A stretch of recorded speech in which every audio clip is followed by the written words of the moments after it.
네, 토요일 아침에 인사를 드립니다. 부산광역시와 인구보건복지협회 부산지회 뉴스원 부산 경남이 함께하는 제4기 백인의 앞바단 온라인 프로그램 알기 쉬운 자녀 심리. 오늘은 그 두 번째 시간입니다. 오늘은 주제가 기질과 애착, 행동 유형편이에요. 다시 한번 인사드리겠습니다. 7살 아들을 둔 아나운서 정수영입니다. 반갑습니다. 박수.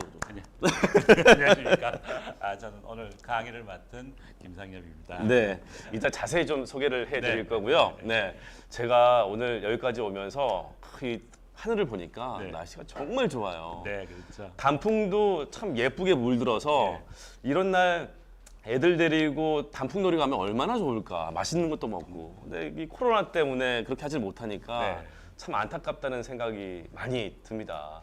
특히 이제 코로나 때문에 집에 있는 시간이 애들이 많이 길어졌잖아요. 네네. 네, 그러면서 좀 답답해하기도 하고 이 에너지를 발산해야 되는데 행동의 제약 때문에 에너지를 발산을 못해서 결국 폭발하고 또 부모님과 충돌을 일으켜서 막 물건도 던지고 화도 내고. 맞습니다. 요즘 그래가지고 예, 이 코로나 블루, 그렇죠. 코로나 이후의 어떤 우울증, 네네. 또 이런 어려움들을 코로나 블루라고 이야기를 하고 네. 거기에 대한 심리적 방역도 필요하다.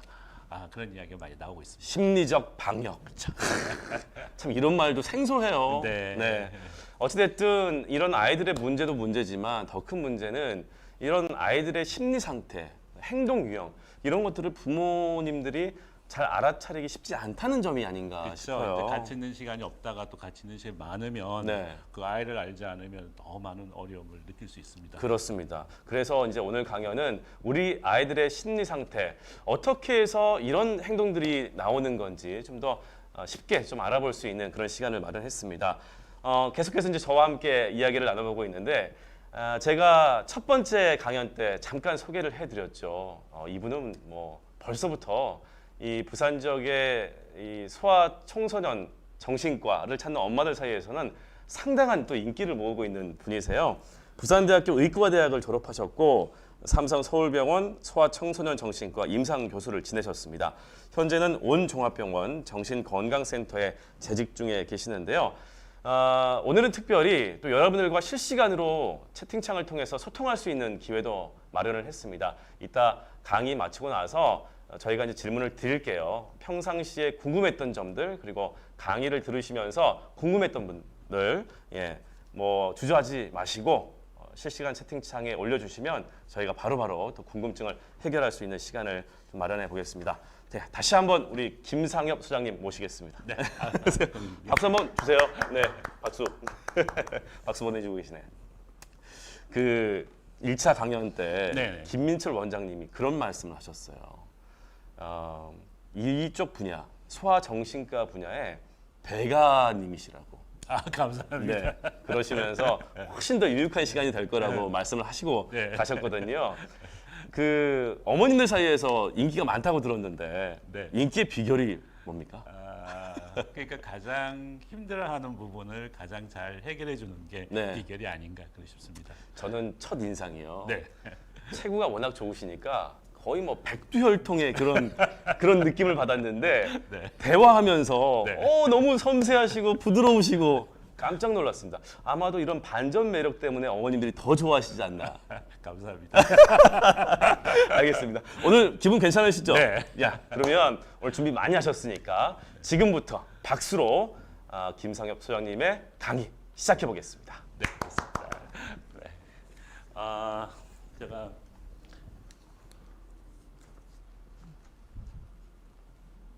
오늘 그러니까 50분에 걸쳐 가지고 여러분들한테 이제 강의할 내용들이 우리 삶에서 가장 중요한 시기 임신 때부터 6살 때까지 어찌 보면 3살을 80까지 간다고 사실은 이 시기 때 경험하고 학습된 여러 가지 그 성격들이 결국은 우리 인생을 좌우하게 됩니다. 그래서 태어나서 6살 때까지 우리한테 중요한 게 뭔가에 대해서 강의를 드리고자 합니다. 근데 우리가 여러 가지 이제 육아에 대해서는 너무나 많은 이론이 있고 각자마다 노하우가 있습니다. 그래서 우리가 알고 있는 그런 부분도 중요하겠지만 우리가 이런 부분도 한번 한번 짚고 넘어갔으면 좋겠다 하는 그 부분을 중심으로 해서 50분간 강의를 드리겠습니다.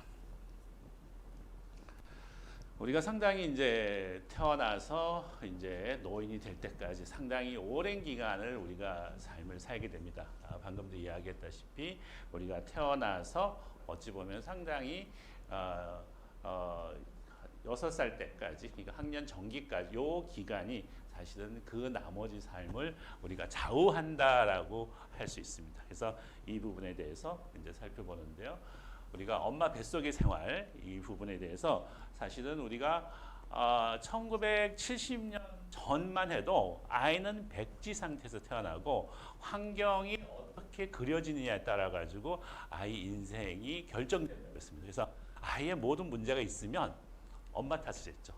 그래서 엄마가 잘못 키워서 가정교육을 못 받았어.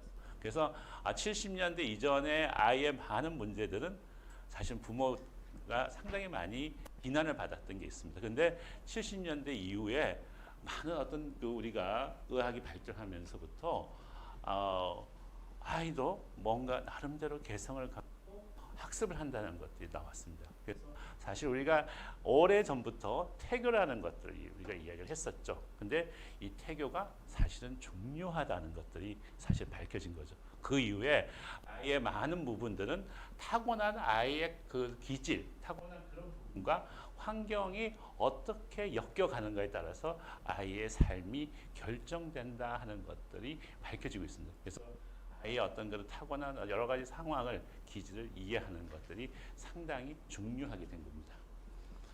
그래서 우리가 요즘은 어찌 보면 태어날 때, 임신을 우리가 수정을 할 때 이때부터 우리의 삶이 뭔가 이렇게 만들어진다는 거죠. 옛날에는 똑똑한 정자 한 마리가 열심히 가가지고 3억 마리 중에 수정을 해서 뭔가 이렇게 하나의 어떤 삶이 이루어진다는데 요즘에 많은 연구 보고들은 하나의 정자가 수정하기 위해서 팀워크를 한다겠죠. 몇 마리의 정자가 협력해서 그 한 마리의 정자를 수정시켜서 생명을 만들고자 합니다. 우리 출발 자체는 혼자 잘나서기가 아니고 여러 가지 도움을 받고 태어난다는 거죠.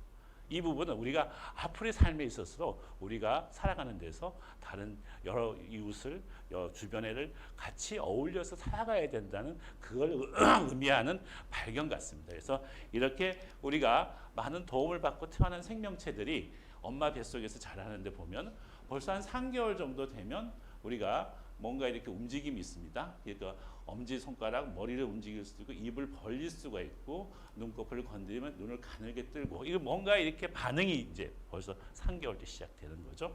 그리고 한 5개월쯤 되면 아이가 자기가 좋아하는 자세를 갖는다 이거죠.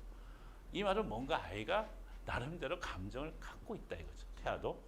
그 다음에 우리가 7개월 정도 되면 이제 여러 가지 그러니까 울고 숨쉬고 엄지손가락을 빨고 하는 여러 가지 우리가 살아가면서 필요한 어떤 기능들을 계속 사용하면서 내가 발달한다 하는 것들이 나올 수 있습니다.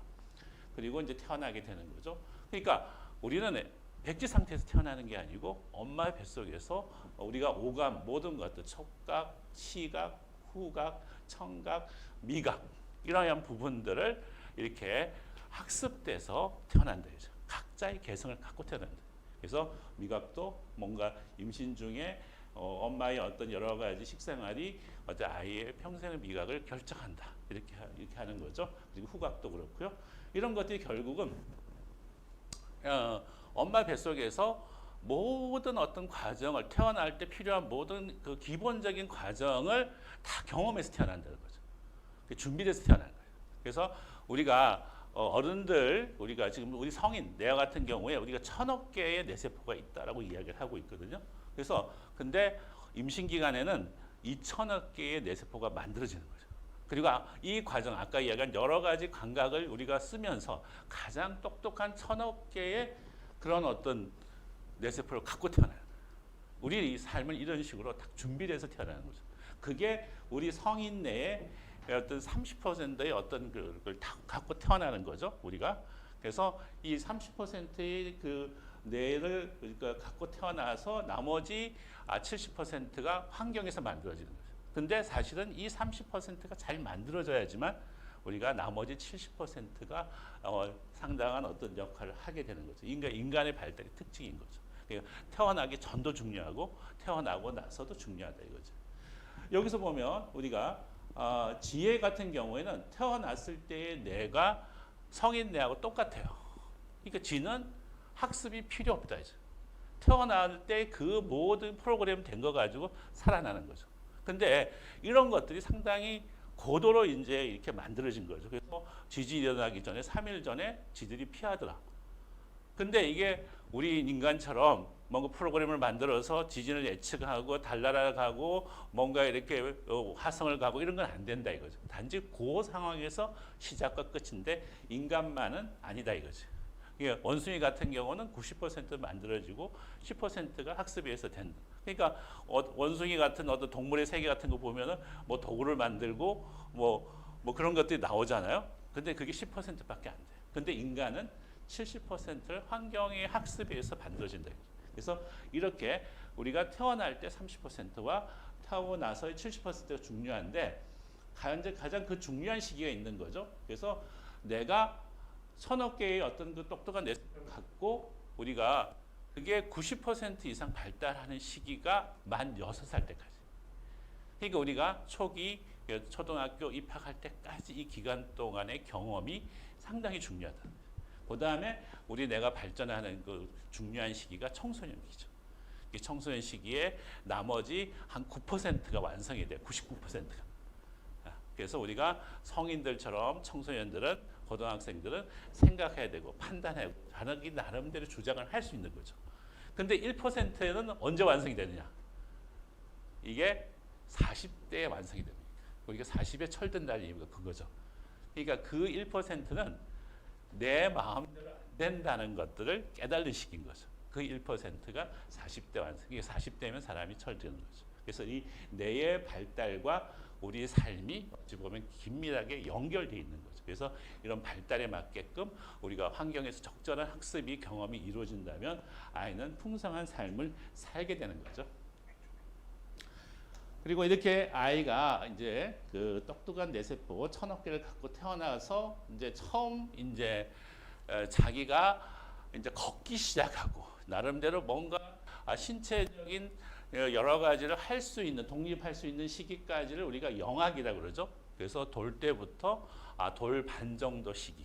이 시기는 전적으로 부모나 주변의 사람이 도움이 없으면 생존할 수가 없는 시기죠. 그러니까 이 시기는 전적으로 주변의 사람들이 아이의 여러 가지 상황을 잘 맞추어서 키워줘야 되는 시기죠. 근데 이 시기에 정말 적절하게 아이가 원하는 것들, 아이가 필요한 것들을 적절한 시기에 아주 예민하게 반응을 해서 아이의 어떤 여러 가지 욕구들이나 어떤 여러 가지 경험, 그런 필요한 것들을 우리가 만들어줬을 때 아이는 신뢰라는, 이 세상은 살아갈 만해라고 하는 신뢰라는 어떤 가장 중요한 삶에 사는 데서 그런 경험을 하게 됩니다. 기댈 언덕을 자기가 만들게 되는 거죠. 이걸 우리가 애착과 공감, 그래서 중요한 사람과의 어떤 관계를 통해서 우리가 여러 가지 삶을 살아가는데 가장 근본적인 신뢰감을 만들어가는 시기입니다. 이런 아이가 쳐다보고 웃고 뭔가 세상을 이렇게 자기는 이렇게 좋게 세상을 이렇게 바라보고 있는데 이때 어떻게 반응을 해주냐는 거죠. 이때 정확하게 그 아이의 마음을 읽어주고 옆에서 그걸 우리가 필요한 걸 해주는 이런 것들이 이제 애착 반응인데요. 아이는 아까 뭐처럼 태어나기 전에 경험을 통해서 벌써 엄마가 누구라는 걸 알고 있다 이거죠. 그래서 갓 태어난 아이한테 우리가 봤을 때 소리를 냈을 때 고개가 엄마 소리 쪽으로 고개를 들고 간다 아이가. 그리고 또한 아이한테 후각적으로 엄마 냄새와 그렇지 않은 그런 어떤 걸 냄새를 했을 때 엄마 냄새 쪽으로 고개가 돌아가더라 이거죠. 역시 엄마한테도 마찬가지 자기의 아이의 냄새를 이렇게 엄마가 구별하더라 이거죠. 이 말은 뭐냐면 아이가 세상에 태어났을 때 자기가 가장 익숙했던 자극을 갖고 있는 그 음성의 그 어떤 그 냄새에 사람이 자기를 돌볼 때 가장 안정감을 느낀다. 근데 우리가 그래도 우리가 안전장치가 있는 거죠. 그래서 태어나서 한 3개월 정도는 지나가도 웃어요. 지나가도 빵긋 웃고, 그러니까 뭔가 이렇게 엄마한테 웃는 것만 아니고 아무한테나 웃고 자기를 돌봐달라고 하는 거죠. 이거는 안전장치인 거죠. 왜냐하면 자기를 누가 돌봐줄지 모르니까. 그러면서 아이는 3개월 이상 지나가면서 계속 어떤 같은 사람이, 뭔가 이렇게 동일한 사람이 반복적으로 자기가 필요할 때 도와주고 뭔가를 자기한테 필요한 어떤 것들을 해주더라, 이런 것들을 경험을 통해서 알면서 한 6개월 정도 되면 이 사람이 내한테서 가장 중요한 사람이라는 걸 알게 되는 거죠. 그래서 그 사람한테 딱 붙어요. 그때부터 생각이 이제 생기는 게 뭐냐 하면 낯가림인 거죠. 다른 사람이 오면 그냥 피해요. 두려워하고 낯을 가리는 거죠. 그리고 자기한테 가장 중요한 사람한테 웃고 안기고 이렇게 반응을 보이는 거죠. 그래서 그 사람한테 전적으로 나의 모든 것을 맡길 테니까 나를 돌봐주세요 하는 시그너가 낯가리는 거죠. 그래서 그 사람을 통해서 계속 뭔가 보호를 받고 이제 양육을 받고 하면서 한 돌 정도 지나면 아이 마음속에서는 이 사람을 떠나면 안 되겠다는 생각이 나오는 거죠. 그때 생기는 게 분리불안인 거죠. 엄마가 안 보이면 찾고 난리를 치고 엄마를 찾게 되는 거죠. 그러니까 아이는 이런 과정을 통해서 삶에 있어서 가장 중요한 사람과의 경험을 자기 마음속에 새겨 넣게 되는 거죠. 그래서 이 돌까지 이런 어떤 경험을 통해서 아이는 내가 이 세상에서 누군가가 날 돌봐주고 이 세상은 안전하고 살만한 것이야 라는 경험을 하게 되는 거죠. 이 경험이 있어야 이 세상을 이제 살아가는 데 있어서 가장 중요한 자기의 기댈 언덕이 있기 때문에 어떤 어려움이 있어도 참고 견디고 어떤 정서적인 안정감을 갖게 되는 거죠. 근데 이게 안 되는 경우 아이는 자기가 기댈 언덕이 없고 이 세상을 믿지 못하게 되고 항상 경계해야 되고 안정감 없는 삶을 살아가게 되는 거죠. 그래서 우리가 이 애착이라는 게, 특히 돌 때까지 애착이라는 게 삶의 출발에 있어서 너무나 중요한 경험이죠. 그래서 우리가 이런 식으로 아이 옆에서 이렇게 촉각적으로, 후각적으로 아이가 필요할 때 이렇게 따뜻하게 가까이 근접해서 그렇게 하는 거죠. 우리가 이걸 어찌 보면 체온으로 키운다 그래요. 그래서 우리가 아이가 그런 어떤 이런 애착의 문제가 있을 때 아이를 가까이서 안아주고 뭔가 돌봐주고 하는 것들을 우리가 옛날에는 체온요법이라고 그랬어요. 몸으로 따뜻하게. 그래서 우리가 성인이 돼도 우리 그렇잖아요. 뭐 손잡고 싶고 안기고 안아주고 싶고 다 그러잖아요. 이런 어떤 피부 접촉 근접 가까이 있다는 이 경험들이 우리 삶에서는 상당히 중요한 경험이 됩니다. 우리가 쳐다보고, 그리고 옛날에 우리들은 그러니까 상당히 저런 것처럼 가까이서 키웠어요. 안아서. 그러니까 한 명, 두 명, 세 명 저걸 가지고 두 명 안고 앞에 안고 뒤에 안고. 그래서 어찌 보면 우리의 옛날에 많은 어떤 양육의 그런 거는 체온으로서 근접해서 있었던 거죠. 근데 이게 어느 순간 우리가 서서히 깨지기 시작하는 거죠. 그래서 우리가 아동학대 아니면 뭔가 이렇게 아이가 그 애착의 경험에서 이렇게 그 여러 가지 어려움을 겪게 되는 게 너무 어린 나이에 부모로부터 떨어져서 양육을 받게 되는 건데, 그것도 어떤 그 1대1 양육이 아니고 어떤 한 사람이 여러 명을 봐야 되는 그런 어떤 육아시설, 타가시설에 이제 내보내질 때 문제가 생기는 거죠. 극단적인 예가 1980년대 동유럽이 무너지기 시작하면서 이게 타가소에 맡겨졌던 아이들이 거의 이렇게 양육되지 못했죠. 그래서 보면 그냥 먹는 것만 가능했었어요. 그러니까 아이를 돌봐주고 이렇게 우리가 따뜻하게 아이를 양육한다는 경험이 없었던 거죠. 그런 아이들이 보면 표정도 없고 저 구석에 있고 멍하게 있는 거죠. 전혀 감정적인 어떤 따뜻한 영양분을 공급받지 못했던 경험들이 있습니다. 그때 이 아이들을 우리가 어떤 경험이 나오냐면 저 동그라미에 나오는 것처럼 우리의 감정을 느끼는 축두엽이라는 부분들이 발달을 안 하더라. 이건 평생 가는 어떤 뇌의 발달에 어떤 그 장애를 갖고 오더래요. 다른 사람의 입장에서 뭔가를 느끼고 공감하고 교류하는 이런 게 없는 거죠. 그러니까 감정을 우리가 만약에 느낀다면 자기가 못 견디는 거죠. 그러니까 생존을 위해서 감정이 발달이 안 된 거죠. 쉽게 이야기하면 어찌 보면 그 감정이 어떤 공급도 없었고 또 그게 또 자기를 살아나가게끔 하는 어떤 생존의 전략일 수도 있습니다. 그렇지만 결국은 자기가 감정을 느낄 수 없는 사람이죠. 상대방이 어떻게 생각하는지 이때 어떻게 행동을 해야 되는지 아버지가 됐을 때 아이를 어떻게 이렇게 해야 될지를 모르는 거죠. 엄마가 됐을 때 내가 이 아이가 울 때 왜 우는지를 모르는 거죠. 이 아이에 대해서 다른 사람에 대해서 감정적으로 교류하는 것들이 안 됐습니다. 그러니까 어린 시절에 우리가 충분한 어떤 감정적인 교류를 갖는다는 것은 얼마나 이렇게 중요하다는 것을 보여주는 거죠. 그러니까 우리가 돌 때까지 그리고 한 36개월까지 상당히 중요하거든요. 이때 아이를 우리가 어떻게 감정적으로 잘 교류하고 감정을 풍부하게 만들 것이냐. 요즘은 그러니까 우리가 못 먹어서 시간이 없어서 아이를 방치하고 이런 것들이 아닙니다. 근데 새롭게 아이의 감정을 방치하는 어떤 그런 일이 뭐냐 하면 미디어인 거죠. 사람이 채워넣어서 아이를 키우는 게 아니고 미디어가 아이를 키우는 시대가 나온 거죠. 이 미디어가 새로운 애착의 문제가 되는 걸로 저는 생각합니다. 그래서 우리가 미디어를 우리가 볼 때, 미디어를 아이한테 제공할 때, 디지털의 여러 가지를 우리가 사용할 때 우리가 한번 짚고 넘어가야 될 지금의 현상이 아닐까라고 아주 걱정을 하고 있습니다. 그래서 미디어는 너무 편해요. 밥 먹을 때, 식당 가서 우리가 밥 먹을 때 요즘 보면 딱 가서 식당에서 내가 보는 첫 그 장면은 아이패드나 패드를 딱 올려놓고 아이를 딱 앉혀놓고 아이가 좋아하는 동영상을 틀어놓고 그 다음에 밥을 먹고.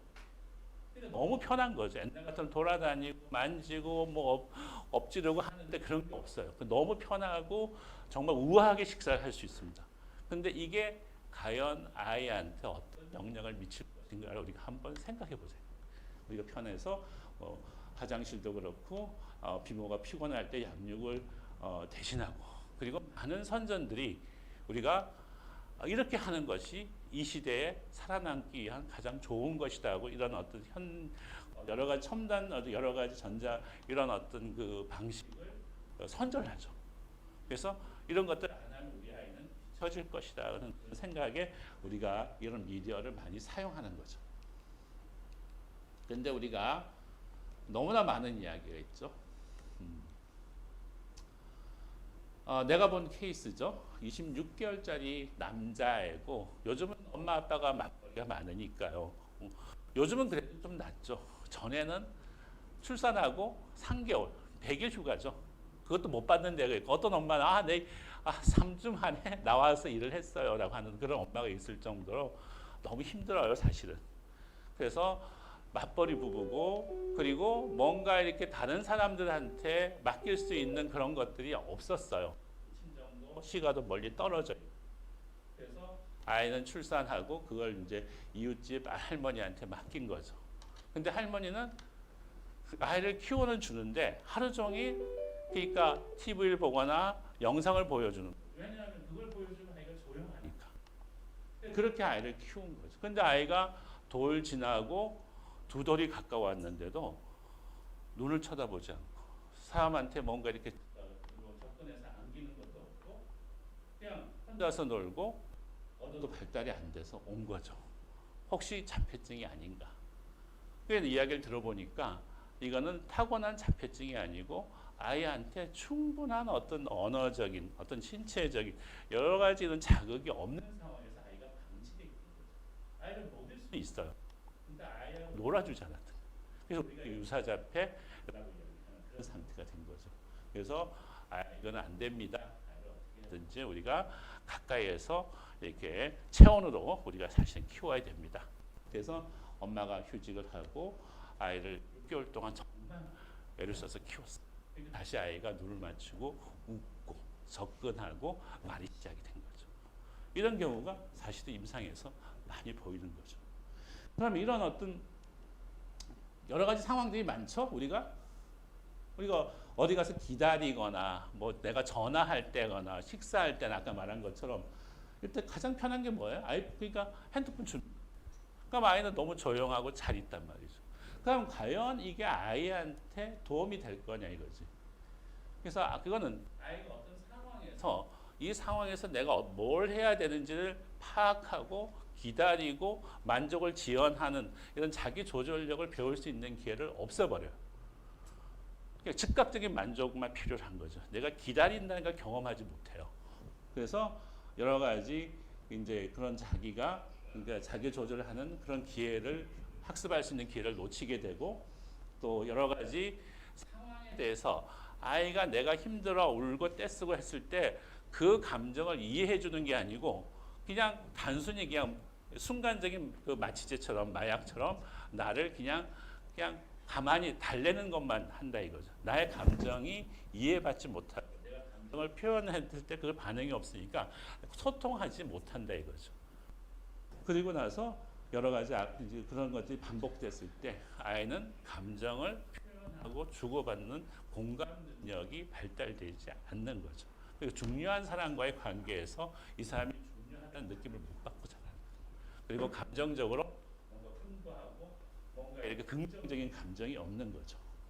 그리고 부모의 역할이라는 것이 그런 어떤 것들을 옆에서 가르쳐 주면서 그런 것들을 학습시키고 아이가 잘 자랄 수 있도록 해야 되는데 그런 기회가 박탈되는 거죠. 너무 효과는 즉각적이지만 결국은 아이의 감정이나 자기 조절이 발달되는 어려운 거죠.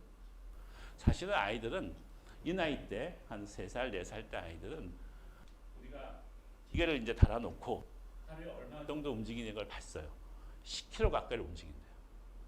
그냥 끊임없이 그렇게 움직이면서 탐색하면서 뭔가 넘어지면서 깨지면서 이게 세상을 경험하며 하고 묻고 이렇게 하면서 뭐 감정적인 교류도 하고 좌절됐을 때 그걸 표현하면서도 소통하고 공감하는 걸 배우는데 이게 거의 없다는 거죠. 하루 종일 핸드폰 보세요. 몇 킬로 움직일까요?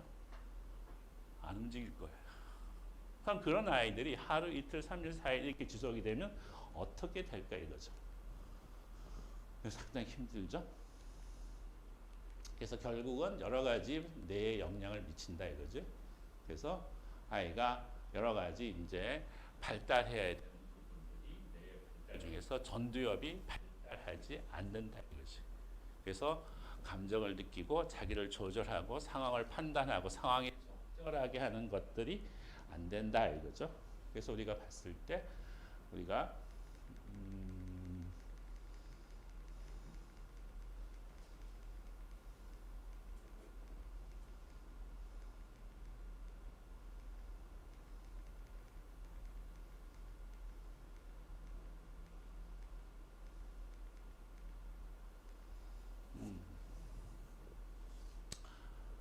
육아는 당장의 어떤 어려움을 또 우리가 안 됐을 때 할 수도 있어요. 적응의 문제나 태양이나 때를 쓰거나 이제 도벽이 있거나 모줌을 넣거나 그렇지만 이런 어떤 감정적인 소통의 어려움은 청소년 시기 때 열매를 걷게 됩니다. 우리가 내가 본 케이스죠. 이게 역시 맞벌이 부부예요. 그러니까 초등학교 입학하기 전까지는 이제 할머니 집에 맡겨가지고 할머니가 이제 키웠어요. 그래서 우리가 주말에 가서 이제 보게 되고, 이제 아이가 엄마 언제 오냐고 하루 종일 이제 기다리는 그런 경우도 있었고, 또 부모들이 마음이 아프니까 새벽에 아이가 깨기 전에 또 몰래 가잖아요. 깨고 나면 엄마 찾고 이런 어떤 그 세월 속에서 아이가 자란 거죠. 그리고 아이가 충분히 뭔가 이렇게 그 상황에서 어떤 정서적인 어떤 교감을 갖는 게 아니고 역시 미디어에 많이 노출돼 있고 그렇게 컸던 거죠. 그러니까 정서적으로 뭔가 서로 나누고 교감하고 사회인지 어떤 다른 아이들과 어떤 그런 관계를 맺고 이런 심리적인 어떤 안정감이나 교감이 없어요. 그러니까 초등학교 갔을 때 대인관계에서 위축이 되고 수줍고 접근을 못합니다. 그러니까 어떻게 돼요? 애들이 따돌리죠. 근데 그걸 또 표현할 수 있는 줄도 없고 엄마가 걱정할까. 그렇게 이제 혼자서 생활하고 내성적으로 이제 잘한 거죠. 이제 청소년기가 되면 이게 달라지기 시작하세요. 청소년이라는 거는 자기가 청소년기까지 살아왔던 경험을 다시 한번 리뷰하는 시기예요. 새로운 경험이 아니고.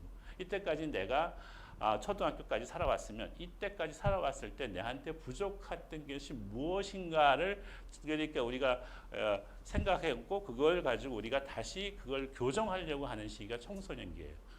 우리 삶에 있어서 태어나서 6세까지가 이제 어찌 보면 우리 어떤 전 생활을 그러니까 뭔가 이렇게 결정하는 감정적이고 여러 가지 이런 것들이 만들어지고 그걸 한번 다시 교정할 수 있는 기간이 청소년 시기예요. 그래서 이 과정을 거쳐서 우리가 건강한 성인으로 살 수 있게끔 우리가 만들어가는 게 우리 인생이거든요. 그러니까 내가 청소년 시기 전까지 살아왔던 것 중에서 뭔가 결함이 있으면 사춘기 때 이걸 청소년 시기 때 이걸 가지고 교정할 수 있으세요. 근데 이게 처음 만들어질 때보다 어려워요. 공장에서 이렇게 뭔가 이렇게 우리가 뭔가를 여러 가지를 잘 교정해서 나오는 차와 나와서 고장난 차를 다시 이렇게 하기는 어려운 거죠. 이게 청소년 시기는 이게 시간도 길고 그 다음에 이런 문제를 해결하기까지 시간이 많이 걸리세요. 이 청소년 시기 때 아이가 크게 분노와 자기를 돌봐주지 못하는 그런 여러 가지 감정이 올라오기 시작해요. 그래서 아이가 어떻게 했냐? 나는 때때로 엄마를 죽이고 싶다. 나를 화나게 하는 건 엄마다. 우리 엄마는 싫다. 내가 꿈 중에서 가장 무서운 거는 할머니가 죽는 꿈이다. 이때 문제가 생겨요. 그러니까 아이가 반항하고 가출하고 자해하고 엄마한테 대들고 그래서 이게 하는 중학교 3학년 때 저한테 왔는데 한 3, 4년 걸렸어요. 가출하고 막 이렇게 전학도 몇 번 가고 그렇지만 결국은 엄마가 이 상황을 이해하고 회사를 그만두고 아이 옆에서 전적으로 이렇게 한 거죠. 아까 우리가 어렸을 때 6개월 정도 했을 때 아이가 변하는 것보다 이 시기 때는 몇 년이 투자가 필요한 거죠. 똑같아요.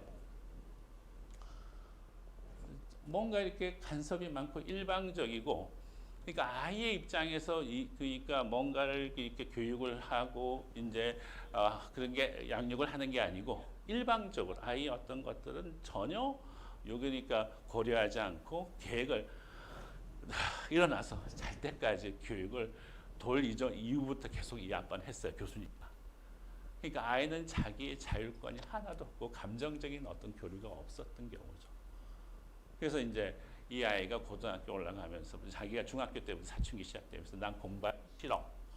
나는 그러니까 인문계 안 갈 거야라고 이제 반항하기 시작하는 거죠. 근데 그때까지는 아이가 아빠한테 대들지 못했죠. 아직 신체적으로. 근데 이제 아버지가 일방적으로 인문계를 보냈어요. 그것도 아이 성적이 이제 잘 안 나오는데 뭐 김해에서 전학 갔다가 부산에 막 이렇게 하면서 이 공부를 시킨 거예요. 근데 아이는 고등학교 때 중간고사 첫 들어가지고 백칠됐어요. 반항한 거죠. 아빠가 화가 나서 아이한테 야단치니까 아이가 아빠를 때렸어요. 그러니까 힘이 있으니까 그 아빠는 그때부터 이제 아이한테 꼼짝 못하게. 그때부터 아이는 학교도 안 가고 방황하고 게임만 하고 하루 종일 그렇게 된 거죠. 그러면서 아이는 이제 이렇게 적었어요. 우리 아빠 가장 싫다. 우리 아빠 빨리 죽었으면 좋겠다. 이렇게 아이들한테서 이런 우리가 이야기를 들을 수 있을 거라고 생각을 못한 거죠. 그래서 그 앞에 케이스도 엄마 아빠 열심히 살았어요. 이 맞벌이를 하면서 어떻게 하든지 이 상황에서 우리가 살아남아야 되니까 열심히 일하고 자기네 나름의 커리어를 이제 만들어가고 그렇게 했지만 아이 입장에서는 그게 아니었다. 이 아빠도 우리 아이가 어떻게 하든지 간에 뭔가 이렇게 공부를 잘해서 자기가 원하는 어떤 전문직이고 이렇게 존경받는 어떤 그런 직업을 갖는 걸 원했고 그런 어떤 목적에서 아이를 했지만 아이와의 어떤 이런 공감하고 교류하고 뭐 여러 가지 애착이라는 그런 측면에서의 감정적인 부분을 무시했기 때문에 결국은 10년이 지나서는 우리가 이런 결과를 갖게 되는 거죠. 그만큼 아이와의 이런 어떤 교감, 애착, 아이 입장에서 생각하는 거 이런 것들이 그만큼 중요하다 이거죠.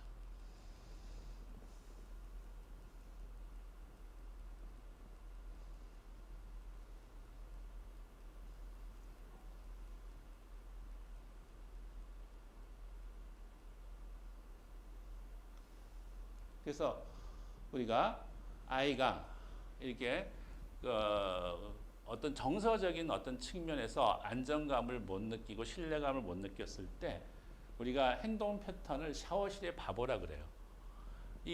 우리가 맞출 수 있을 것 같지만 감정의 조절이 안 되세요. 자격이 안 되는 거지.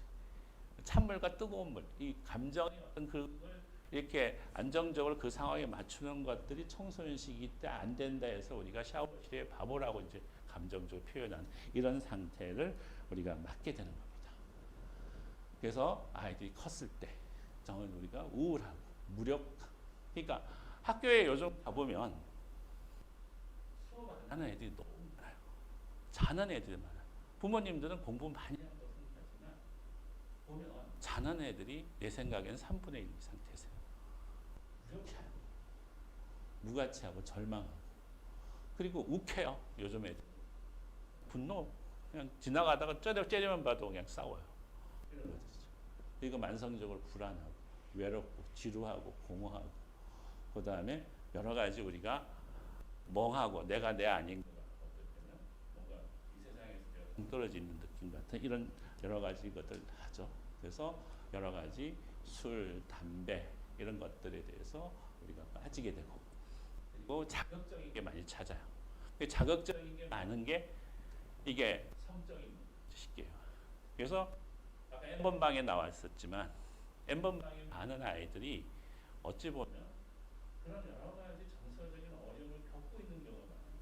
제가 보고 있는 아이들 중에서도 정서적인 어려운 것 때문에 채팅해서 자기를 이렇게 찾아주고 자기를 인정해주는 거 있으면 그냥 그런 어떤 여러 가지 어떤 성적인 것들은 문제가 되지 않으세요. 자기를 인정해주고 따뜻하게 뭔가 대해주고 자기가 필요한 거를 뭔가 알아듣다는 것만 가지고도 성적 일탈이 많은 거죠.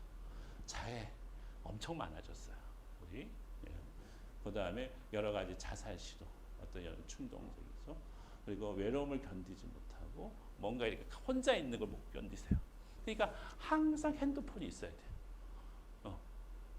핸드폰이 없으면 못 견디세요. 그래서 엄마 아빠가 핸드폰 뺐잖아요. 거의 살인 날 지경이 돼요.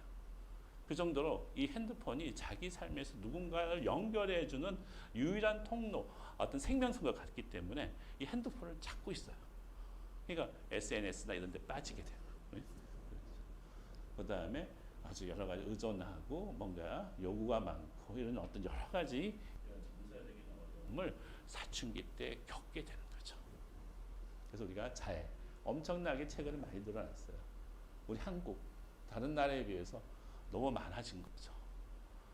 자살도 그렇고 자해도 그렇고, 우리가 참 엄청나게 열심히 아이들한테 조기에 하는 것들을 우리가 투자하고 이렇게 아이를 정말 소중하게 여기고 정말 많은 블로그, 많은 책들, 엄청나게 많은 것들을 우리가 하고 있으세요. 근데 왜 10년이 지난 이 상황에서는 우리 아이들이 이렇게 힘들어할까? 이걸 우리가 한번 다시 우리가 원점에서 우리가 다시 한번 봐야 될 때가 아닌가 이런 생각을 해봅니다. 그래서 미국이 어찌 보면 여러 가지 형태의 이제 그런 것들을 많이 해요. 최첨단 달리고 있고 뭔가 이렇게 디지털이나 이런 것들에 대해서도 아이폰도 거기서 나왔죠. 그래서 뭐 여러 가지 이제 많은 유튜브도 그렇고 이런 어떤 디지털 쪽에서 많은 게 있는데 이 사람들이 어떤 운동을 벌이느냐 이거죠. 그래서 특히 이런 전자에 관여하고 뭔가 이렇게 나름대로 뭔가 그런 실리콘밸리에 있는 많은 부모들이 자기의 자녀를 그러면 처음부터 어떤 전자적인 어떤 그런 디지털 쪽에서 교육을 시키느냐, 아이들 하는 것들이 보고가 있는 거죠. 여기에 논란이 많을 수 있으세요. 근데 이렇게 생각하는 사람들도 있더라 하는 것들을 우리가 이번 기회에 한번 생각해 보자. 그래서 적어도 8학년 때까지는 기다리자. 중학교 2학년 때까지는 기다리다. 이게 왜냐하면 전두엽이 발달해서 자기 나름대로 판단을 할 수 있는 그 시기까지는 우리가 가능한 한 오감을 이용한 다양한 경험을 해서 아이가 감정적으로 자기를 풍부하게 하고 자기를 조절할 수 있는 그런 기반을 쌓아놓고 핸드폰이나 디지털을 이용하자. 이런 어떤 교육이 있다 이거죠. 그래서 이런 사이트가 있다 이거지. 3, 8학년까지 기다리자. 그래서 거기에 가입하면 8학년 때까지는 이게 아니다 이거지. 그리고 처음부터 아예 주지 말자. 이걸 조금 주고 타협한다는 건 불가능하더라 이거지. 그러니까 처음부터 주지 말자. 그리고 자기를 돌보는 이제 선생이나 보육사들도 아이 앞에서 핸드폰을 못 쓰게 하자. 핸드폰을 못 갖게 오게. 철저히 디지털에서 우리가 단식을 하자는 그 운동들이 있어요. 그래서 이런 어떤 운동을 참여해서 몇만 명들이 이제 하는 거죠. 이게 왜 중요하냐면 혼자서 내가 디지털을 안 하겠다 하면 아이가 왕따 당하고 이게 방법이 없어요. 아이가 완전 천년 기념물처럼 취급당하기 때문에 이 학교에서 적어도 몇 명이 그러니까 학년마다 몇 명이 이 학교에서 이런 어떤 운동에 참여한다라고 하면 이 아이가 그거에 대해서 자기 나름대로 견딜 수 있는 게 돼요. 이 사회에서 이런 어떤 기반을 만들어 주자 이거지. 핸드폰 없이 우리가 교육할 수 있고 내가 살아갈 수 있는 게 있다 하는 것들. 혼자가 아니라는 걸 만들어줬을 때 사실은 이게 가능하세요. 그냥 우리가 이거 보고 혼자서 하지 마 이러면 이게 우리 한국에서는 불가능해요. 또 특히 요즘처럼 많은 과제들을 어떻게 해요? 카톡으로 보내고 이렇게 할 때는 이게 불가능한 거죠. 그렇지만 이거에 대해서 우리가 한번 생각을 해보자. 우리가 이런 운동을 만들어서 우리가 뭔가 이렇게 핸드폰을 사용하지 않고 디지털을 사용하지 않아도 우리가 살아갈 수 있더라 하는 것들을 이제 사회적인 어떤 그런 운동으로 만들어가자 이거죠. 아까 얘기했죠. 어린이 필요한 사람의 경험을 잃는다, 중독을 유발한다, 학업을 방해한다, 뇌를 바꾼다, 수면을 방해한다, 인간관계에 한다, 불안장애, 우울증에 걸릴 위험이 높다. 엄청나죠. 이 요즘에 그 학교 폭력의 많은 부분은 카톡 스토리에서 나와요. 거기서 초대해놓고 아이들 가지고 그렇게 하는 거죠. 그 다음에 성인물에 노출시키고 그런 거죠. 그래서 우리가 이게 절대적이지 않지만 이런 식으로 한번 아이의 어떤 우리 현대 사회에서 지금의 시대에서 아이의 어떤 감정을 보호하고 풍부한 아이의 어떤 감정 세계를 만들기 위해서 우리가 이런 식으로 한번 노력을 해보자 하는 거죠. 그 다음에 이제 우리가 이 애착의 시기가 끝나고 아이가 걷기 시작하고 언어가 나오는 시기 이제 되는 거죠. 이때부터는 아이가 자기 주장을 해요. 인간한테서는 반항하는 시기가 2번 있어요. 요 시기하고 청소년 시기예요. 우리 인간은 능력이 생기면 절대 그러니까 가만히 안 있어요. 반항해요. 자기 마음대로 하고 싶어요. 능력이 있으면 조직에 있기보다는 자기가 뭐 창업을 하고 싶어하고 쉽게 이야기하면 반항을 하는 거죠. 이 시기에 우리 인간의 반항 어떤 정상적인 반항 시기가 2번 있는데 이 걸음마 시기죠. 그래서 요 시기예요. 그래서 혼자 걷고 여러 가지 층계도 오르고 뭔가 만들 수가 있고 뭐 원을 그릴 수도 있고 뭐 네모를 만들 수도 있고 이제 문장을 써서 이제 2마리 3마리 할 수도 있고 대소변을 가리게 되고 수면도 낮잠이 좀 줄어들고 이런 것들 수면 그 신체의 어떤 리듬이 완성이 되고 그리고 아까 말한 것처럼 하루에 10km 정도를 돌아다니는 것처럼 끊임없이 경험을 하면서 배우려고 하는 시기죠.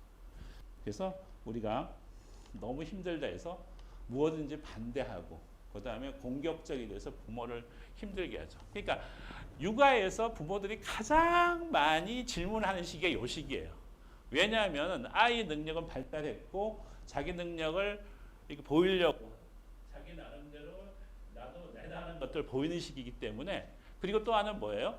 언어의 발달이 아직은 완전하게 안 되고 다른 사람 입장에서 생각하는 것들도 안 되고 그러니까 타협이잖아요. 그러니까 부모들이 너무 힘들어하는 시기가 이 시기야. 대부분 육아의 질문은 여기서 나와요. 그래서 우리가 끔찍한 테리블 2다 이거지. 예. 그래서 그거에 대해서는 이제 또 우리가 몇 가지 필요한 거 있으면 이야기를 해드릴게요. 근데 그래서 대부분 이 시기 때 부모들이 어떻게 될지 때를 쓸 때 어떻게 할지 몰라요. 특히 때를 많이 쓰잖아요. 그리고 끊임없이 물어요.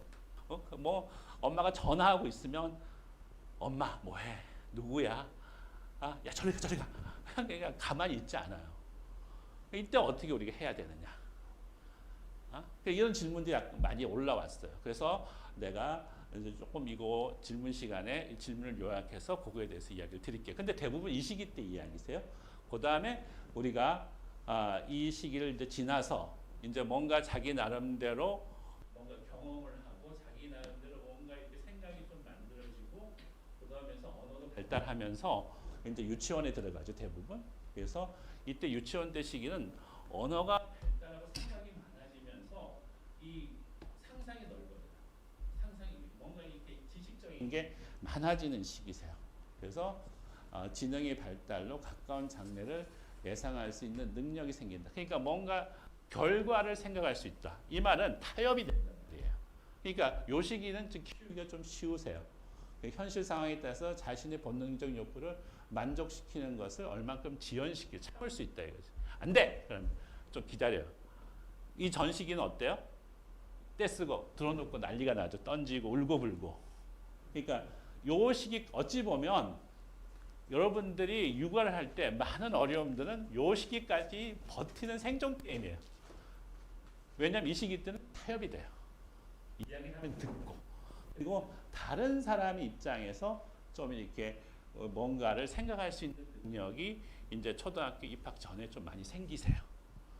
그러니까 육아에서 일반적으로 아이가 떼쓰고 자기 마음대로 하고 막 호기심이 많고 막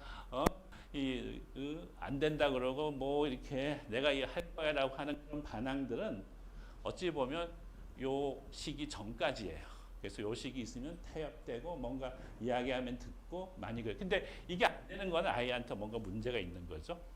그래서 그 부분은 좀 더 전문가들하고 같이 의논해야 되는 시기죠. 그래서 환상과 상상이 풍부해지고 이런 거에서 자기 나름대로 놀이를 하죠. 부모 뭐 여러 가지 역할 놀이를 하게 되고 다양하게 이제 그렇게 하는 거죠. 그리고 성에 대한 호기심이 많아서 자해행위 같은 것도 증가하고 성적인 호기심도 많고 그러세요. 대신에 생각이 많아지고 뭔가 아는 건 많은데 현실적인 판단이 안 되니까 불안이 많아져. 실제 뭔가 이렇게 TV에서 봤던 그런 장면들이 나타날 것 같고 괴물이 나타나서 우리 집에 침범해서 나를 잡아갈 거. 그래서 이때부터 악몽이 많아지고 자주 깨서 엄마한테 아빠 침실로 들어오는 경우도 많아지세요. 그리고 불안도 많아지고요. 그래서 아이들이 유령과 괴물에 대한 공포가 상당히 이제 많아지는 거죠. 그러니까 유치원 아동의 75%, 80%가 그렇다 이거죠. 잠들기 힘들고 악몽이 많고 자다가 깨어나는 시기죠. 그리고 이 시기 때는 아까 풍부하니까 어떤 교육을 시켜야 되냐 이거죠. 우리가 창의적이죠. 창의적인 것들, 창의성에 대해서 우리가 이때는 아이들한테 다양한 경험을 시켜야 되는 거죠. 근데 아까 얘기했잖아요. 이 창의성을 깨는 것 미디어라고. 그러니까 우리가 창의적인 어떤 문화예술 체육 활동이죠. 문예체 교육이라 하는 이런 문화예술 체육 활동을 통해서 아이의 창의성을 느끼는 어떤 그런 교육을 많이 해야 돼요. 책 읽고 그리고 악기 다루고 운동하고 훌륭한 어른을 많이 만나게끔 하고 이렇게 함으로 해서 이때 발달되는 아이의 어떤 그 상상력과 함께 그 세계를 좀 더 풍부하게 경험시켜주는 것들이 아이의 어떤 삶에 있어서 아주 엄청난 어떤 그런 감정적 기반을 만들 수 있다 이거죠. 그래서 근데 이 시기 때 가장 어려운 게 뭐예요? 아이의 자율성과 창의성보다는 어떤 하나의 원칙에 의해서 아이를 우리가 만들려고 하는 거죠. 그래서 헬리콥터 부모라고 하고 번아웃 퀴즈 너무 지쳐가지고 그 다음에 아이들이 무기력해진다. 나중에 되면 그러니까 이때 얼만큼 아이한테 아이 입장에서 이런 창의성을 증가시키는 것들이 중요하다 이거죠. 그래서 이상까지가 어찌 보면 우리 아이들을 이렇게 한평생 안정되고 풍부하게 만들 수 있는 그런 시기에 무엇이 중요한가 하는 것들에 대해서 이야기를 나눠봤습니다. 사실은 상당히 이렇게 육아나 우리가 생각해야 될 게 많으세요. 그렇지만 정말 우리가 이런 면도 한번 생각을 해보자 하는 그런 측면에서 오늘 강의 어찌 보면 한 일부분을 다뤘는데 이게 여러분들이 앞으로 아이를 키우는 데 있어서 조금이라도 도움이 됐으면 하는 그런 마음입니다. 그리고 질문을 많이 이렇게 했는데 우리가 이 질문에 대해서 대부분 보면 아까 말한 것처럼 그 아이가 떼쓰고 타협 안 될 때 어떻게 할 거냐에 대한 그 질문이 사실 대부분이었습니다. 그래서 그거에 대해서 잠시 살펴보고 강의를 마치고자 합니다. 2살, 3살, 4살 뭐 이런 아이들이 뭐 집에서 난리가 나요. 엄마 립스틱 꺼내가지고 칠하고 뭐 하여튼 뭐 요리한다고 또 그러고 뭐 아빠 옷 입고 뭐 수영 그리고 뭐 흉내 많이 내죠. 그래서 우리가 아이 앞에서는 찬물도 못 마신다 하잖아요. 그러면 이걸 어떻게 생각해야 되냐? 하지 마, 하지 말랬잖아. 이렇게 금지만 하고 야단을 치고 그럴 거냐? 아니죠. 이 시기 때 아이들은 아까처럼 만 2살, 3살, 4살 때는 뭔가 이렇게 이 문명화되는 시기죠. 그래서 자기 나름대로 뭔가 경험을 해보고 뭔가 해보고 싶고 했는데 이걸 안전하게 경험을 해주는 거죠. 그러니까 이 흉내를 낸다는 건 무슨 말이냐면 부모가 모델이 돼서 아이가 그걸 보고 제대로 경험을 해서 학습된다는 거예요. 이게 어려운 거지. 부모가 안 하는데 부모가 뭐 정리 안 하고 막 어질러 놨는데 아이가 따르겠냐 이거지. 그러니까 육아의 어려움은 부모가 먼저 모델이 되냐 안 되냐. 내가 모델로서 이렇게 아이가 내를 바라봤을 때 나를 모델로 삼아서 배우는 게 되느냐 하는 것들인 거죠. 이 말이세요. 그러니까 흉내가 된다는 거예요. 그러니까 어찌 보면 이 부분은 부모가 학습의 원천이 됩니다. 그러니까 부모가 어떤 행동에 대해서 필요하면 신발도 가지런히 정리해 놓고 뭐 필요하면 설거지 뭐 밥 먹고 나서 부모가 먼저 치우면 저렇게 하는 거구나. 엄마를 도와주는 거구나. 다른 사람을 도와주는 거구나. 뭐 이렇게 여러 가지 할 때 같이 하는 거구나. 이걸 보고 배우고 그런 거죠. 그래서 뭔가 따라 많이. 그러니까 아이는 어떤 부모뿐만 아니고 뭐 TV에서 본 어떤 뭐 아기상어 그거 좋으면 하루 종일 아기상어 흉내내고 놀아요. 그러니까 부모는 야 그거 그만하고 좀 이것도 좀 해 하지만 이게 힘들잖아요. 자기는 이게 재밌으니까. 근데 어떻게 할 거냐? 우리가 흉내 내는 것도 좋지만 필요한 거는 딱 이렇게 그래도 한계가 있는 거라는 걸 가르쳐줘야 되겠죠. 호기심이 있고 뭔가 마음대로 하지만 중요한 건 브레이크도 가르쳐 주는 거죠. 그랬을 때 자 10분만 아기 상어 놀이를 하고 우리 하자 이렇게 타협하는 거죠. 그런 식으로 그 시간을 주는 거죠. 그리고 아이가 막 이렇게 막 비현실적으로 아기 상어에서 뭐 아니면 뭐 여러 가지 뽀로로라든지 뭐 타요라든지 뭐 그런 아이가 어떤 주인공 그 만화 영화 주인공처럼 하루 종일 하고 있다면 나는 우리 아들 지호는 어디 있지? 난 지호가 보고 싶어. 하면서 현실적으로 뭔가 내가 그러니까 필요한 거는 실제 지호라. 실제 내 아들의 본 모습이야 하는 것들을 한 번씩 그런 식으로 가르쳐 주는 게 필요해요. 그래서 그런 식으로 해서 흉내 내는 건 나쁜 건 아니니 그게 잘못된 건 아니에요. 근데 아이를 적절하게 배울 수 있게끔 우리가 이렇게 그걸 이용하면 되는 거죠. 이게 있어야지 또 아이가 배우고요. 그리고 하루 종일 질문해요. 엄마 이거 뭐야? 저거 뭐야? 엄마 이거 뭐야? 저거 뭐야? 이렇게 막 끊임없이 물어보는 거죠. 그래서 아이는 뭔가 아까처럼 문명화의 시기예요. 지적으로. 그래서 그걸 자기가 의미를 알고 싶어 하는 거죠. 그러니까 그거에 대해서 우리가 설명해 주지만 그게 되나요? 끊임없이 묻는 거잖아요. 그때 브레이크 한계를 가르쳐 주는 거죠.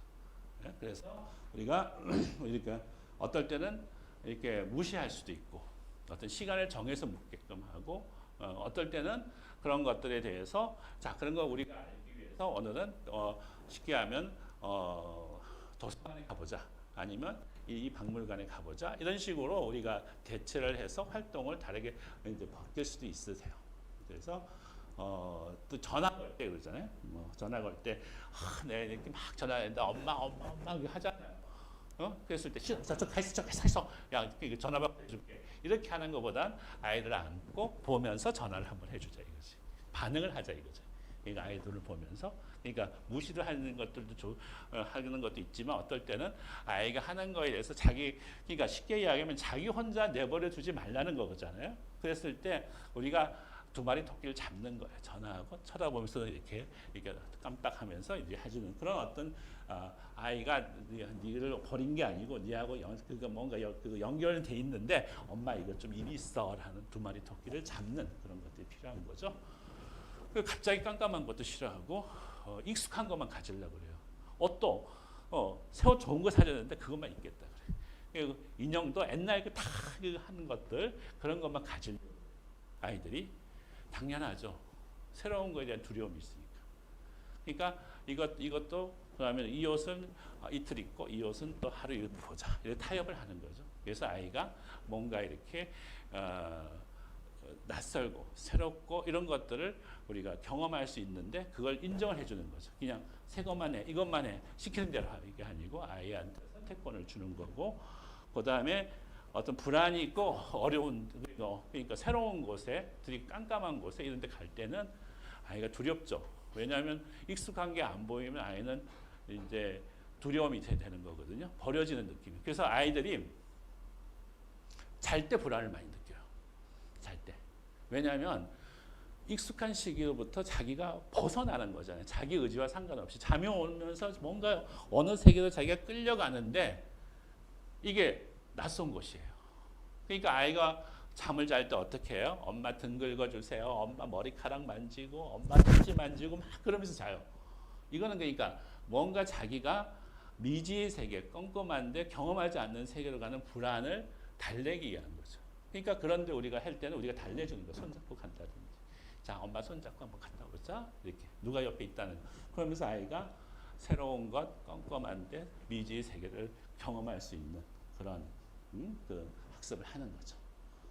떼쓰는 아이 너무 힘들어요. 아까 말한 것처럼 이 떼쓰는 아이들은 대부분 어떤 그 우리가 말하는 주의력 결핍 과잉 행동 장애나 정서 문제나 이런 거 없는 한에는 아까 그 만으로 한 5살, 6살, 7살 때는 좋아져요. 언어가 발달하고 상대방 입장에서 생각하고 뭔가 이렇게 규칙을 이해하고 어떤 미래를 이렇게 조금 이렇게 결과를 생각하는 능력이 생기면 좋아지는데 그게 생기기까지가 어려워요. 그래서 3살, 4살, 5살 이때 어렵죠. 그때 뗐을 때 아이는 그걸 표현하는 것들이 안 돼서 그래요. 뭔가 언어적으로 자기 감정을 표현하는 게 안 돼서 그러는 거니까 우리가 뭐 기분이 안 좋을 때, 그러니까 내가 단추를 이렇게 잠궈야 되는데 이걸 뭐 해야 되는데 안 될 때 화가 나잖아요. 그때 엄마 이게 안 돼서 화가 나 이게 아니고 때를 써버려요. 그리고 뭔가 내가 기분이 안 좋을 때도 그냥 엄마 내 기분 안 좋아가 안 되게 되는 거죠. 그때 우리는 어떻게 해야 되냐? 그 마음을 읽어주는 거죠. 감정 읽기라고 하잖아요. 그래 속상하지. 네 오늘 뭔가 안 좋은 것 같네. 뭔가 기분이 안 좋아. 화가 났어. 어디 아파? 이렇게 그 감정을 읽어주고 그거에 대해서 우리 그럼 이렇게 하자 하고 자꾸 이제 아이 어떤 그런 감정을 읽고 그걸 가지고 해결하고 기다려주는 거죠. 그래서 우리가 떼쓴다고 다 해준다면 이게 이제 버릇이 되죠. 그래서 우리가 다 받아줄 수는 없지만 단지 중요한 건 아이가 어떤 상황에서 떼를 쓰는가 하는 것들을 이해하고 그 감정을 다독거려주고 그래 힘들었지 그래도 이렇게 하자라고 이제 우리가 꺾일 때 그 감정이 꺾일 때까지 기다려주는 거죠. 그래서 애정 어린 이해와 격려 다예요. 근데 어려운 게 일관성이에요. 그게 어렵죠. 그래서 육아는 다 이론을 알아요. 우리가 너무나 많은 것도 알고 있는데 안 되는 거는 일관성 있게 우리가 할 수 있는 정서적 여유가 부모가 없을 때 그렇죠. 그러니까 부부 사이가 좋아야 돼요. 그죠? 각자가 정서적 여유가 있어. 엄마도 그렇고 아빠도. 그러니까 우리가 육아에 성공하기 위해서는 가족 전체가 어찌 보면 여유와 평화와 뭔가 이렇게 그런 것들이 있으셔야 돼요. 그래서 육아는 혼자 하는 게 아니고 다 같이 하는 거죠. 그래서 어떤 많은 어떤 가정들은 이거 우리가 아까 기다려주면 돼요. 기다릴 수 있을 때까지 기다릴 수 있도록 엄마가 또 이게 오늘 이 아빠들 참 이 대단한 변화예요. 우리 아빠들 정말 기다릴 수 있는 자기 자신의 어떤 여유를 찾는 어떤 그런 시간들도 꼭 필요합니다. 그래서 육아는 종합 예술 세트입니다. 그래서 여러 가지를 같이 해서 우리 아이들이 정말 풍부하고 자기 조절할 수 있어서 자기뿐만 아니고 이 사회에 도움이 될 수 있는 그런 아이로 자랐으면 하는 그런 마음입니다. 예, 이상 마치겠습니다. 네, 잘 들었습니다, 예. 소장님. 멋진 강연을 좀 들려주셨고 실질적으로 도움이 되는 부분들이 많아서요. 네네. 저 7살 아들을 둔 또 네. 아빠 입장에서 푹 빠져서 이렇게 들었습니다. 네. 감사합니다. 일단 물을 한 모금 네, 드시죠. 이런 감정 읽기가 중요합니다. 내가 필요한 것들 알아준 이게 육아에 필요합니다. 필요하셨죠? 예. 역시 훌륭한 아빠입니다. 목말라 하시는 모습이 역력해 보이셨어요. 네. 잘 들어봤습니다. 저는 들으면서요. 네네. 그런 생각을 해봤어요. 소장님 좀 강의 좀 듣고 먼저 좀 듣고 애가 한 3살 때부터 이렇게 좀 했더라면 네. 지금보다 훨씬 더 좀 좋은 아빠가 됐을 텐데 그래서 우리가 그런 말 있잖아요. 늦었다고 생각할 때가 가장 빠를 때라. 그거 맞습니다. 예. 그겁니다. 누구는 그러더라고요. 예.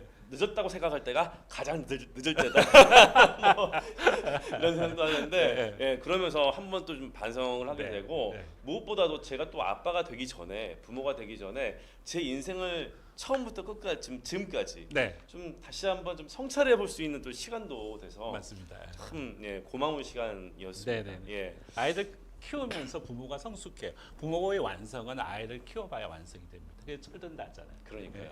예. 예. 자 이제는 소장님의 강의를 들으면서 궁금하셨던 부분들 그리고 평상시에 아이들과 함께하면서 고민이 있었던 분들 지금 뭐 줌이나 유튜브를 통해서 실시간 채팅창에 좀 올려주시면요 저희가 바로 또 소장님과 함께 함께 좀 고민을 풀어보는 시간을 좀 가져볼까 합니다. 좀 올려주시고요. 저희가 이제 기다리는 동안에 저는 좀 궁금해요.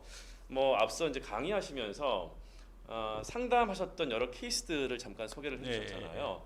소아 정신과를 찾는 어머님들이나 부모님들 보통 어떤 분들이 오세요? 그러니까 이제 이런 육아의 어려움을 이제 겪는 게 크게 이제 정상인데 네. 이게 정상인 줄 몰라서 오는 경우들이 있죠. 음. 그러니까 까다로운 기질을 갖고 있는 아이들은 정상인데 아이가 이게 뭔가 키우기 너무 힘든데 내가 잘못한 게 아닌가 그래 생각해서 오는 경우들이 있어요. 네네. 그러니까 보통 정상인데 이걸 잘 몰라서 오는 경우. 그 다음에 어떤 아까 쉽게 이야기하면 갑자기 뭐 동생이 태어났다. 그랬을 때 아이가 퇴행한다. 이런 어떤 그 문제 그러니까 행동이죠. 문제 네. 장애가 아니고 네. 어떤 그 여러 가지 어떤 환경적인 어떤 그것 때문에 생기는 그런 거죠. 친구한테 뭐 따돌림을 당했다 아니면 뭐 그런 식으로 해서 네. 문제 행동이 있을 때 그리고 이제 장애라고 하죠. 우리가 자폐나 주의력계 과잉 행동 장애나 뭐 이런 식인 거죠. 네. 이런 어떤 장애 때문에 오는 경우들이 꽤 많이 있습니다. 그렇군요. 보통 이제 우리가 정신과 하면 예. 예전에는 좀 편견을 갖고 있었잖아요. 요즘에는 이제 정신과 가는 게 그렇게 뭐 어렵게 생각하지 않으셔서 조금만 좀 문제 있어도 정신과를 찾는 분들도 많이 계시는데 소아 이제 육아를 또 담당하는 부모님들 입장에서 워낙 이제 큰 문제다 보니까 이렇게 이제 좀 정신과를 찾는 분들이 많이 계시나요, 요즘에? 요즘은 이렇게 여러 가지 이제 미디어나 이런 것들 통해서 이런 네. 것들이 많이 소개됐기 때문에 음. 옛날보다 정말 문턱이 낮아졌어요. 그냥 뭐 필요해서 아까처럼 문제 행동이나 어떤 정상적인 발달, 어떤 육아에 대한 것들이 없을 때 그냥 와서 물어보는 경우들이 상당히 네. 많으세요. 네. 그래서 어떤 정신과라기보다는 그냥 가서 뭔가 도움을 받는 곳, 의논하면 뭔가 해결책이 나오는 곳으로 부모님들이 많이 생각하세요. 네. 혹시나 아직까지 뭐 소아 정신과에 대해서 좀 편견을 갖고 계신 분들이라면 오늘 이 시간이 얼마나 좋습니까? 소장님 유명한 소장님 모시고 익명성도 보장된 상태에서 여러 가지 질문들 해주시면 또 소장님께서 또 친절하게 또 말씀을 해주시고 지금 계속해서 이제 올라오고 있는데 첫 질문이요. 아이가 떼쓰다가 자지러지는 경우가 있는데 이때 기다려줘야 하나요? 이렇게 또 기다려줘야죠. 이제 아이가 감정을 표현해서 꺾일 때까지 이제 기다려주는 거죠. 근데 거기서 어떤 액션을 하면 팽이를 우리가 살리는 방법은 팽이를 치는 거거든요. 네. 그러니까 팽이 치기가 똑같습니다. 그러니까 팽이는 안 쳐야지만 팽이가 이렇게 멈추잖아요. 아이 떼쓰는 것도 좀 기다려 주셔야 돼요. 기다리면 대부분 이렇게 꺾이게 되고 그때 꺾일 때 니 뭔가 많이 힘들었구나. 네. 뭐가 힘들었지? 우리 그래서 이것 때문에 네가 속상했지. 근데 요거는 이렇게 하기로 약속했지라고 이제 하는 거죠. 그리고 가장 중요한 거는 예방하는 거세요. 우리가 아이들도 눈치가 있어가지고 이게 여기 가면 부모가 꼼짝 못 한다는 걸 알아요. 그래서 그때 그런 곳은 안 가셔야 돼요. 뭐 백화점도 뭐 복잡할 때는 안 가야 돼요. 좀 시간에 음식점도 보면 네. 좀 따로 이렇게 먹을 수 있는 이런 곳이라든지 이렇게 해서 미리 가면은 틀림없이 떼쓰고 난리가 날 거라는 걸 알아요. 그럼 그거는 피하셔야 돼요. 이렇게 예방하는 게 제일 중요하고 예. 그 다음에 가기 전에 약속을 하고 또 이렇게 하는 것도 중요하고 그래서 떼쓰는 현장에서 우리가 할 수 있는 건 상당히 제한적일 수밖에 없으세요. 그렇지만 아이의 어떤 그 양육을 하다 보면 이 패턴을 알게 돼요. 네. 그러면 그걸 우리가 미리 예방하는 그런 어떤 지혜가 필요할 때가 많으세요. 그리고 아까 말한 것처럼 나이가 들면은 때는 많이 줄어들어요. 그러니까 아이의 어떤 여러 가지 이해하는 정도 이런 거 혹시나 다른 이거 지속시키는 정서적 문제가 없는 한에는 기다리시면 대부분 좋아지세요.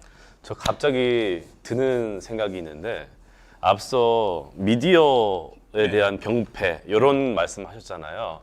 그러니까 예를 들면은 이렇게 이제 음식점에서 오랜만에 가족들끼리 맛있는 거 먹자 해서 나갔단 말이에요. 근데 애가 이제 막 떼를 써요. 근데 이제 떼 쓰는 이유가 그 이제 휴대폰을 보고 싶어서. 근데 저는 안 주고 싶단 말이에요. 네. 그게 평소에 교육이 돼야 돼요. 근데 거기 가서는 당연히 자기가 좋아하는 걸 볼 수 있어 하면 당연히 떼쓰죠. 이거는 자기가 학습된 거니까. 그러니까 우리가 미리 예방을 하는 게 제일 좋습니다. 그래서 우리가 혹시나 이런 강의를 듣고 어떤 문제가 있다면 혹시나 예방책은 어떻게 될까를 먼저 생각하셔야 돼요. 네, 알겠습니다. 아이의 성격도 유전이 됩니까? 이렇게. 그러니까 유전 아까도 이야기했지만 많은 부분들은 우리가 그 태어나기 전에 결정되는 것들이 많으세요. 기질, 성격, 여러 가지 성향들은 유전이 되세요.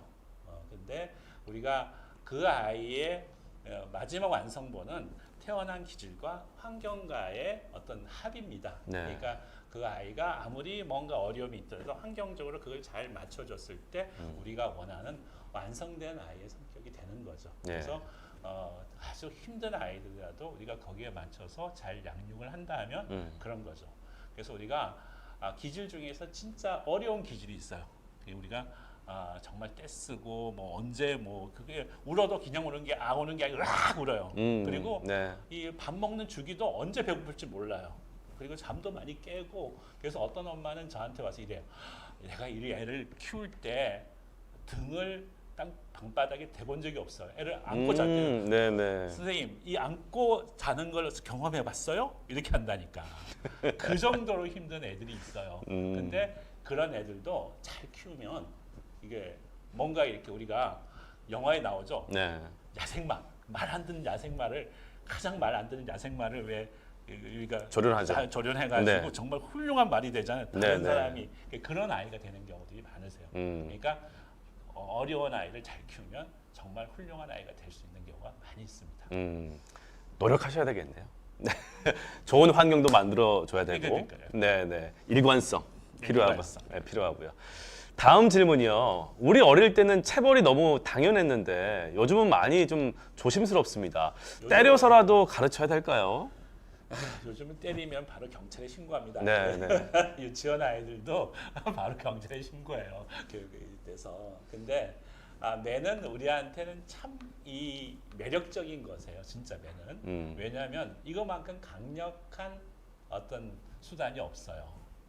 근데 아까도 얘기했잖아요. 핸드폰이 너무 강력하잖아요. 근데 뭘 마비시켰나요? 생각을 마비시켰잖아요. 네. 경험을 마비시켰죠. 매도 같은 일이에요. 생각하지 않아요. 그냥 길들여질 뿐이지. 아이가 그 상황에서 어떻게 해야 하는 것들을 그냥 우리가 막는 거죠. 핸드폰 주는 건 똑같아요. 그리고 맷집이 늘어나요. 매는 우리 게임도 자극적인 걸 찾잖아요. 계속. 그렇죠. 매도 맷집이 늘어나서 한 대 때릴 걸 두 대 때려야 돼요. 세 대 때려야 돼요. 그리고 매를 맞았을 때 아이는 그거에서 배우기보다는 분노가 쌓여요. 네. 내가 약해서 이렇지. 두고 봐라. 이렇게 아까 어떤 고등학생처럼 그렇게 돼요. 그럼 나중에 또한 아이는 아까 모델링을 한다고 그랬죠. 부모로부터 배운다 그랬죠. 그러니까 문제가 생기면 뭘 쓰겠어요? 때리는 걸로 쓰겠죠. 그러니까 결국은 그것이 최후의 결과는 우리가 원하지 않는 결과로 오기 때문에 그런 거죠. 우리가 모든 가장 이렇게 즉각 효과가 나타나는 거는 매력이 있지만 부작용이 너무 심해서요. 가장 강력한 약은 부작용이 많아서 우리가 그런 거죠. 최후의 수단을 쓰는 거잖아요. 네, 네. 그래도 헬미디어도 마찬가지세요. 이거는 아이가 배우는 게 아니고 공포에서 단지 길들여지는 거죠. 그러니까 아이한테는 뭔가 이렇게 그런 상황을 통해서 배울 수 있는 기회를 이렇게 상실하는 그런 거. 분노로서 아이가 나중에 뭉치게 됩니다. 네. 정말 피하셔야 됩니다. 말을 뭐 어떻게끔 뭐 때려서라도 한다 이런 말들 많이 하시는데 때리시면 절대 안 되죠. 네. 예. 마음도 맞게 되고 몸도 맞고 예, 온통 좀 망가지는 거잖아요. 그러니까 네. 아이가 배울 수 있는 기회는 단지 폭력을 배울 수 있는 기회밖에 안 되세요. 맞습니다. 좀 이제 일맥상통한 이야기인데 6살 남아예요. 예. 근데 또래 친구들에게 공격적인 행동을 좀 하나 봐요. 어떻게 교정하면 좋을까요? 그렇죠. 그러니까 이제 자기의 감정이나 자기의 어떤 여러 가지 욕구를 그러니까 이런 어떤 공격적인 행동 말고 어떻게 그걸 전달할 수 있느냐가 중요하겠죠. 그래서 아이가 자기를 뭔가 이렇게 그 친구한테 공격적으로 하는 데는 이유가 있을 거란 말이죠. 예, 예. 근데 그걸 공격적인 행동 말고 할 수 있는 방법을 자꾸 가르쳐 주셔야 돼요. 그리고 아이가 공격적인 측면이 많다면 정서적인 측면에서 우리가 그런 거 순화할 수 있는 것들도 필요하겠죠. 네. 반려동물을 키운다든지 뭐 이렇게 해서 정서적인 쪽에서 우리가 조금 더 이렇게 풍부하게 만들고 타인의 입장에서 생각할 수 있는 그런 것들을 우리가 가르쳐 주셔야 돼요. 근데 그래도 애가 공격적인 행동을 한다 하면 혹시나 6살 같으면 뭐 주의력 결핍 과잉 행동 장애나 장애가 있는 것이 아닌가 하고 전문가를 찾아서 한번 그런 것들 진단해 보는 것도 필요합니다. 예. 반대로요. 예. 이제 이 친구는 공격적이란 말이죠. 네. 반대로 공격을 당하는 아이예요. 그러니까 좀 뭔가 좀 해야 되는데 계속 맞고 오거나 울고 오거나 당해서 부모님 입장에서는 더 가슴이 아플 것 같은데. 이제 그 아이한테도 역시 뭔가 자기를 표현하는 훈련을 시켜야 되겠죠. 그리고 집단을 그러니까 태어난 기질 자체가 순하고 예민한 애들이 있으세요. 그랬을 때 우리가 자기 방어는 필요하다라고 생각을 하고 이 방어를 어떻게 할 거냐는 교육을 시키셔야 돼요. 그랬을 때 자기가 표현하는 것도 있겠고 즉각적으로 부모나 주변의 선생님들한테 알려서 그걸 처리할 수 있게끔 해주셔야 되고요.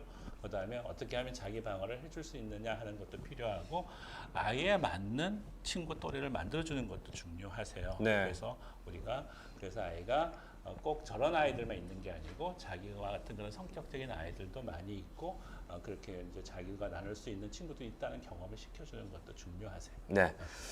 오늘 이제 여러분들과 함께 기질과 애착, 행동 유형편에 대해서 이야기를 나눠봤습니다. 토요일 아침에 10시에 저희가 이제 시작했는데 벌써 1시간이 훌쩍 넘었어요. 예, 또 강의도 좋은 말씀들 많이 또 해주셨는데 글쎄요, 마지막으로 오늘 우리 백인의 아빠단 여러분들께 좀 해드릴 말씀이 있으면 한 말씀 좀 해주시죠. 그러니까 아빠들이 이렇게 육아에 참여했다는 거 정말 획기적인 거고 이런 아빠들이 많을 때 또 그러니까 그 이제 반대의 엄마들도 생깁니다. 네. 혹시 엄마 아빠가 역할이 이제 분담이 되면서 엄마들이 또 남성적이 돼요.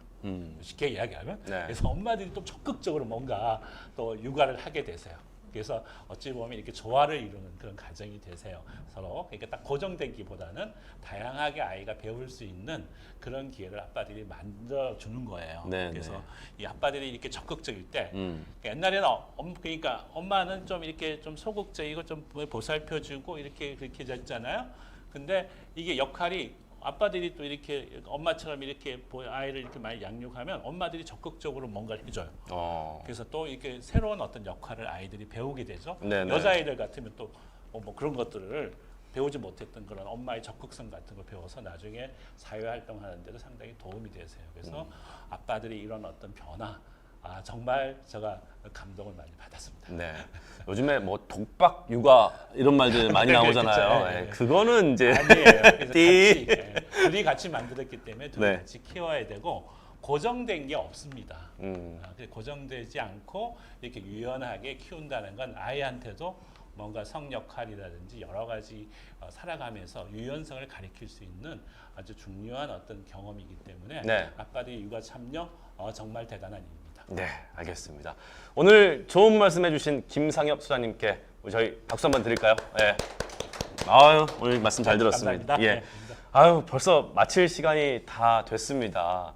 글쎄요, 토요일 아침 어떻게 보면 좀 늦잠을 자고 싶은 욕구가 있을 텐데 그걸 포기하고 이렇게 유튜브에 참여해서 육아에 대해서 함께 고민 나누고 이야기를 해봤는데 이것부터가 일단 100점짜리 아빠가 될 수 있는 기본이 되신 거라고 저는 생각을 합니다. 네. 예. 작은 씨앗 하나가 네. 10년 뒤에 엄청난 어떤 부모들이 원하는 청소년, 성인으로 자라는 그런 계기가 됩니다. 그렇습니다. 코로나 때문에 참 쉽지 않습니다. 예, 육아는 또 해야 되고요. 하지만 이런 상황에서 지혜롭게 육아를 좀 잘 해봤으면 좋겠습니다. 멋진 아빠, 좋은 아빠, 친구한 아빠, 예, 저희가 좀 기대를 해보겠습니다. 부산광역시와 인구보건복지협회 부산지회, 뉴스원 부산경남이 함께한 제4기 백인의 아빠다 온라인 프로그램 알기 쉬운 자녀 심리 2차 강연이었죠. 기질과 애착, 행동 유형편이었습니다. 자, 이렇게 두 번의 짧은 시간 동안 어떻게 들으셨는지 모르겠습니다. 예, 여러분들께서 조금이나마 우리 아이들의 심리를 좀 이해해서 좋은 아빠가 될 수 있었으면 좋겠고요. 또 그런 것이 이번 또 프로그램의 기획 취지가 아닌가 생각합니다. 지금까지 함께해 주신 여러분 대단히 감사하고요. 예, 저는 여기서 좀 인사를 드리겠습니다. 아이를 잘 키우고 싶은 아빠이면서 아나운서 정수영이었습니다. 고맙습니다. 아유, 고생하셨습니다. 네. 고생하셨습니다. 네, 됐습니다. 네.